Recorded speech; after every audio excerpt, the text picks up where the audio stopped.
everybody. Dan Illman, Matt Bernier, the feature race at Woodbine on Saturday. The Grade 3 Ontario Matron. This race for fillies and mares going 1 mile and a 16th on the Tapeta surface. Nice card at Woodbine on Saturday. This race kicks off a 20-cent pick four. Get involved with a DRF Bets account and learn how you can access $150 in risk-free wagers. Let's meet this big field for the Ontario Matron. We'll take them in post-position order, beginning with the number 1, Crumlin Queen. Crumlin Queen's got some back class, Matt. Blinkers coming on, though, in the second start of the form cycle. She's been dangled for a tag in the last couple of races, and I wonder if, as a 5-year-old, she's starting to feel father time creeping in. Kind of how I'm looking at it. Also, with that blinkers, the equipment change feels like they're just trying to shake her up, try to get something to change, because the recent form just is not there. Now, she didn't run terribly in that most recent run first off the bench, but strictly speaking, from a numbers standpoint, she's not fast enough to run with the fastest girls in this field at this point. Number 2 is Lunar Garden. We'll throw up the Timeform US pace projector. Lunar Garden, the number 2, is expected to be part of a hot pace. It is a red bar scenario from Timeform US. This filly returned to a synthetic surface last time in the Trillium. I thought she ran pretty well. She's the kind of filly, in my opinion, that she kind of needs to get to the lead and get emboldened on an easy lead, and this pace projector may not be very kind for her. Yeah, you and I look at her exactly the same. I feel like I know in that first career win, she sat just off of it for the opening portion. But for the most part, all 3 of her wins have come in gate-to-wire fashion, and 2 of those with very soft paces. Doesn't seem like she's going to get any of that this time around. She's been handled by a number of common foes in that Trillium. I don't like her in here. With the exception of the 2018 Trillium, Miss Momentum has done nothing wrong on a synthetic surface, and she beat many of these common rivals. Last time out, she got a really nice ride that day. She saved ground, she angled out, she came very wide, turning into the lane, and she finished it off nicely at a nice value at 7-1. Is that a situation where last time was the time to have her, because she could get another pace set up in here, and she seems sharp for Marcassi? Yeah, I think if you're just strictly speaking from a price standpoint, last time would have been the time, because she's probably going to be somewhere in that half that sort of number range, that 3.5 to 1, 3 to 1 sort of ballpark. But to be fair, at the same time, you brought it up. She's done nothing wrong on a synthetic track for the most part. Draw a line through last year's Trillium for whatever reason. She just didn't fire. But I do think that you're probably looking at another solid effort here. I wouldn't talk anyone off of her. I just don't know that she has enough of an edge in this field to warrant taking a shortish price. 4 is Giovanna Blues, graded stakes placed on turf. She has won on a synthetic surface in the past. And if you just want to look at the Trillium and say, listen, it was her first start of the year, they wanted to get her going, that's perfectly fine. Maybe she improves in her second start of the form cycle. She also hasn't won a race in over 2 years. And then, look, we're at a point now, she's a 6-year-old. I'm not saying that it's impossible that she's going to turn the tables. I do think we're getting to the point where it's unlikely, though. And, you know, anytime you have a prolonged losing streak, that's concerning. But especially as you continue to get up there in age, I think it's just very difficult to all of a sudden turn the tables and stop, father time. It just seems like a very unlikely proposition. I thought Ladies Night got a good trip 2 starts back in that mile and a 16th race where she was up on kind of a moderate pace and she couldn't seal the deal. Last time out in the Trillium, she was just wide off of kind of a moderate pace and it didn't work out for her. I'm willing to draw a line through that race, but I'm not sure that 83 from that pace-aided effort 2 starts back is good enough to upset the apple cart here. I question overall from a class standpoint, when she really, it seems like when they've thrown her, and I don't even want to say the deep end, but against better horses, she just hasn't acquitted herself all that well. I think she is sort of that high-level sort of, high-level claimer allowance type. I don't know that she's quite a stakes horse. Shipping up from the States is the 6, Sense of Bravery. This horse earned graded stakes placing 2 starts back at Ellis in the Groupie Doll, but you notice that in that 1.5 turn configuration at Ellis Park, you want to be inside with speed, and Sense of Bravery was inside with speed, and it looked like she had the race in the bag turning into the stretch, and she hopped back to her wrong lead late. Yes, a nice filly beat her that day, but now she's going to have to deal with an elongated layoff and a new surface.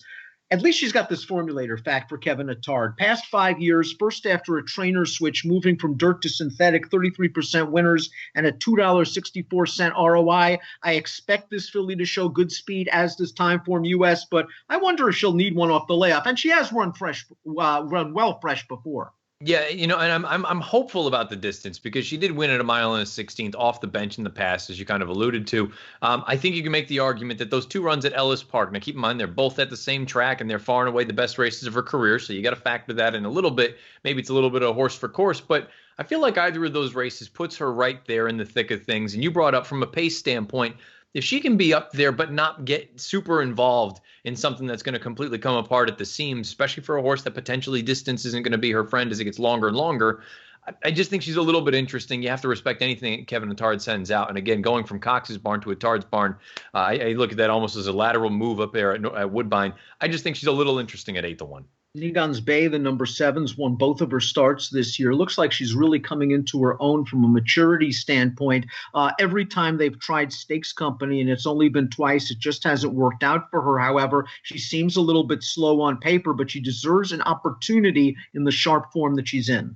I would think if this race was a little bit longer, maybe I would want to give her another look. This mile and the 16th, I think a number of the girls would be able to handle it. And for her, I feel like distance and sort of a long-winded sort of race is what actually is beneficial for her. That makes up for the lack of figures. I think she's a little too slow to win. I could consider her underneath. I'd argue that Katie Baby and Miss Momentum are the two horses to beat in here. Katie Baby stretching out of the form cycle. She was far from disgraced in her one and only two-turn appearance last year, a race that preceded a long layoff. Last time out in the Hendry, she had to come very wide turning into the stretch. She was making up late ground. The favorite, Summer Sunday, the winning favorite, just got the jump on her. It was a really nice performance for her leading up to this. Her buyers are going the right way. She just makes a lot of sense. Yeah, she does. It's one of those instances where, from a number standpoint, from the form that she has kept throughout her career, she checks all the boxes. I'm going to look at her a little bit on the opposite side of things and say, yeah, she deserves to be one of the favorites, if not the outright favorite. But I don't think she has any edge. You look at the buyer that she earned most recently, that 89. Timeform US, she only earned a 99. I mean, so we're not talking about her having any edge at all compared to some of the other girls in here from a time form standpoint. Buyer would suggest otherwise. I'm also not totally convinced. I know you see the pedigree, and you would think that added ground is going to work for her. I found it a little bit alarming. And I know she set a relatively hot pace in that Bison City last year. I didn't like that she couldn't quite get the job done. I know she was a 3-year-old at that point, and now it is what it is. But to me, I'm not totally convinced about the distance, and I don't think she has any real edge on figs. Summer Luck, the number 9. I was a fan of her as a 3-year-old back in 2017. Thought she had a little bit of promise, dirt, turf, but she really hasn't lived up to it. She's earned a lot of money for her connections, $342,000, but she's 5 years old now, and I just wonder where she fits as it pertains to graded stake status. I think she might be a cup below. Yeah, agreed. Recent form would suggest that. Those two most recent starts, both graded stakes efforts. She was nowhere. You get back to that allowance race 3 back. She nearly got the job done. To me, at this point, it's kind of what she is. Before we talk about our top pick, we'll go to the far outside. That's Dixie Moon, winner of the Woodbine Oaks in 2018. This filly certainly has credentials. 3rd in the Trillium last time out. It's a tough post position that she's going to have to overcome going 2 turns, but this is her 3rd start of the form cycle, and you'll note she won the Woodbine Oaks 3rd off the bench last year. She has a number of races on her page that are fast enough to win this spot. Now, the question for me is from a running style standpoint. I think she's at her absolute best when she's actually dictating the pace on the front end. That doesn't seem likely in a situation like this. And not saying that she's incapable winning from off of it. She's done that in the past. I just happen to think if you're going to get one of those giant figs, it would come with her outright on the lead. I don't know that's going to happen. We agree in here. Poor Pamina. Let's take a look at our top selections for this race. Tell us about the Michael Dickinson trained daughter of Street Cry. I think you and I kind of agree on the reasons why we like this filly. Well, I mean, you go through and look at a couple of different things. The way that she won most recently, that was off of a pretty considerable layoff. We hadn't seen her since the end of November last year. Then she comes back in that N2X down at Delaware. I know it was on turf, and we're going to be running on synth here on Saturday, but I thought it was just a really solid effort. She had a little bit of a bump early on, but I like the way that she kept going on, and she won rather impressively, I thought, all things considered. The field so far has come back relatively solid. You've got horses earning mid to high 80 buyers. I think that's going to check out well here. Go back to that pucker up last year. I thought she ran really well against arguably better horses given the time. See Secret Message. She's going to be running the Grade 1 Diana on Saturday. So the form lines are there. I thought she ran just fine in the Maple Leaf given the lack of pace in that race last year, and she came with her bid. Then again, I sound like a broken record. I go back to the figures. She earned an 80 buyer for that turf race down at Delaware most recently, a 111 Timeform US rating. If you believe that that's actually the accurate figure, she's not only a value in here, but she's arguably the horse to beat if you believe that. Give me numbers. It's a spot where, look, I think if you get the 15-1, you take it and run. I don't think there's any chance that happens on Pamina. I think she's probably 6-1. I went 10-3, 6 and 8.